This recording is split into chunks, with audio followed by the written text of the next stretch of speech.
Oh, wow! Maado-ado kay na Gamit. Halik kita nga sing sayo war. Ayan. Sumama tayo kay Pambansa sa pag-kawil-kawil. Yan. Naglalagay na siya ng pamain. May pamain dito, oh. Bigay ni Pon. Pamain. Ibis. Ibis. Yung isda na maliit. Na tamban ba? So, yan. Dito tayo sa Yawar. Sumama tayo kay Pambansa na magbunit-bunit, magpang-rayang-rang. Kapag mamayang gabi ay diretso na tayo magpamanos, magakuha tayo ng pusit. Shout out muna dito kay Paring Rane, nakaramo ikale. Ano? Shout out guys. Shout out kale. Ado kale ang kwan, nakaramo ay tig-osay sinra, sana all. Yan, naghulog na si Pambansa ng kanyang, ano tawag yan de? Ng kanyang pamain. Pahadan. Ng kanyang pahadan. Bago yung kanyang yung nylon ngayon eh. Dalawang labay yan. Yan, yung kanyang nylon. Magaling ito si Pambansa eh. Tignan naman oh. Ha? Ang ganda. Naghohoyog pa yan. So ay pang maubos pala ang rohang labay. So ay pang maubos pala ang rohang labay. Abangan natin si Panghulog. Meron na kayang resulta. At binabatak din ni Pambansa. Binabatak na ni Pambansa. Tignan natin. Kung meron ba. Ang lalim na oh. Haba na yung nylon niya. Nakat. Wala, nakawala na naman.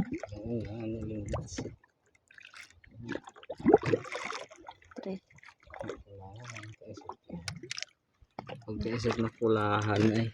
Ayun oh, may pulahan. Kunin mo na yung isa. Ayan, ganyan nga yung gawin mo kasi medyo malambot na yung na freezer kasi. Oh, yun. Fish on. Fish on. Cute. Oh, at least meron na. Engay. Ha? Nagkaon lang pulahan na. Engay pulahan na. Oh, hulog ulit. Pang-apat na hulog ni Pambansa. Abangan ulit natin guys kung merong kakain. So mamaya ulit abangan natin. May pulahan na Ay, tigosay kami ni Pambansa at pulahan Pagkakit. Mukha na yung puro pagkakit. Pakitaan. Pagkakakit.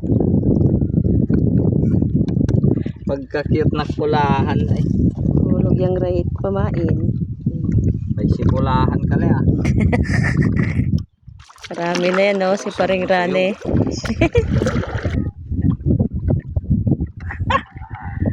Another pulahan. Medyo malaki-laki na.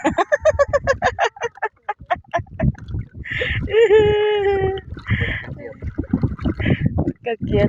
Pulos pulahan yan di Tigosay kitang tatlo. Tigosay kaming tatlo. Oo, ang ganda ng sunset.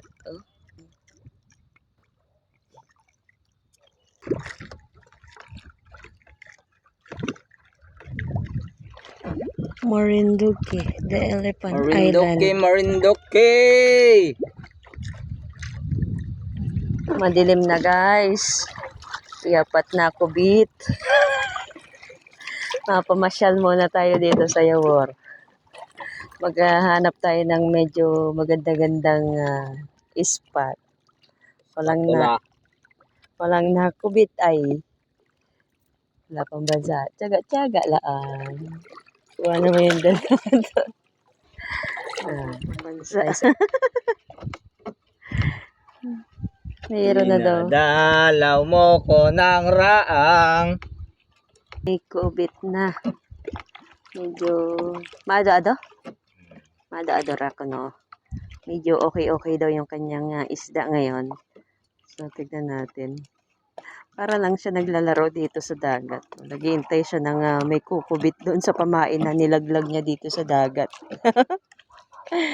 Ano pang bansa? Yung tiyaga-tiyaga lang. Tignan natin. Ano? Okay! Bali pa, ano? Oh, wow! Maado-ado kayo na Nagalobo kag ko, no? Ba't lumolobo agad yung ano nila, no? Ayos. Ayos. Hulog ulit ng pamain. Hulog ulit ng pamain ng pambansa. Sana marami-rami para, ano. Say, pambansa. Pamasyal ray ka. Pamasyal ray kami sa Yawor ni pambansa. Ayan, at medyo madilim na talaga. So, mamaya ulit tignan natin kung marami-rami ba ang nakuha ni pambansa na isda. So, medyo malakas talaga ang, anong tawag sa Tagalog? Suyog. Ano ba yun? Karin ka. Karen? Hindi ko alam eh. Suyog. Suyog. Malakas ang suyog. Yan. Medyo kalmada naman ang dagat. Yan, ayos naman magbunit-bunit. So, ang ganda Hello. Ito guys, ang nahuli ni pambansa. Ito ang nakuha ng anak ng CEO sa pagbubunit kahapon. Pinaksiw na lang. Ilang pirasong isda pagkakuli. Tapos ay dumiretso na rin magpamusit itong anak ng CEO. Kaso, walang masyadong huli. Kakuli gihapon. Apakatatlo. Tig-isa lang kami. Munti pang mawala itong kanyang pamain. Matapos niya magbingwit ng isda, dumiretso na rin siya magpamusit. Yan. Kaso walang masyadong huli. Yan. Marami kasi ang nanghuhuli ngayon ng panos. Buti na lang meron tayong 3 piraso. Lilinisan natin ito para may uulamin ng anak ng CEO. Ang pambansa ako. Ay, charot!